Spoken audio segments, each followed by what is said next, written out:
ஐந்தாவது ஆண்டு புஷ்ப பல்லக்கு விழாவிற்காக நாங்கள் இங்கு வருகை தந்திருக்கின்றோம். 5 ஆண்டுகள் இன்றைக்கு கடந்து தேவேந்திர குல வேளாளருக்காக புஷ்ப பல்லக்கு 500 ஆண்டுகளுக்கு முன்பாக நடந்த ஒரு உண்மை.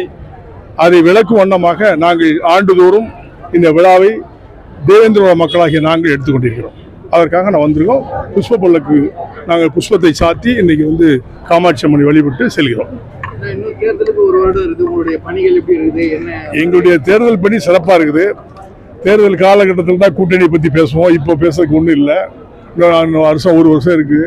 அதனால தேர்தல் காலகட்டத்தில் யாரோட கூட்டணி என்பதை நிச்சயமாக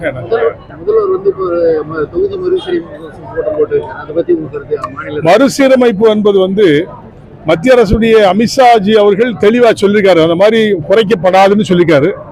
அதையும் மீறி இன்னைக்கு நடத்துறா. அதை குறைத்தால் நாங்களும் எதிர்ப்போம். அதுல தமிழக மக்கள் முன்னேற்ற கண்டிப்பா எதிர்க்கும். ஆனா குறைக்க மாட்டேன்னு சொல்லி உள்துறை அமைச்சர் அமித்ஷாஜி அவர்கள் சொல்லியிருக்காங்க. அது வருத்தமா பார்ப்பேன். குறைக்க மாட்டாங்க, நிச்சயமா குறைக்க மாட்டாங்க.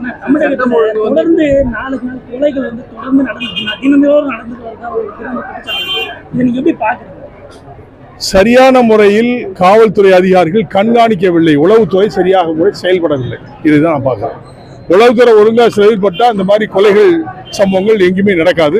அது தென் மாவட்டத்தில் எங்க பகுதியில் ரெகுலரா 2, 3 நடந்துகிட்டு தான் இருக்கு. காவல்துறை முடுக்கி விடுறாங்க, இரும்பு கரை கொண்டு அடக்குவாங்க. இதுக்கு வரைக்கும் அடங்குற மாதிரி தெரியல. பார்ப்போம்னு போய் அடக்குறாங்களான்னு பார்ப்போம்.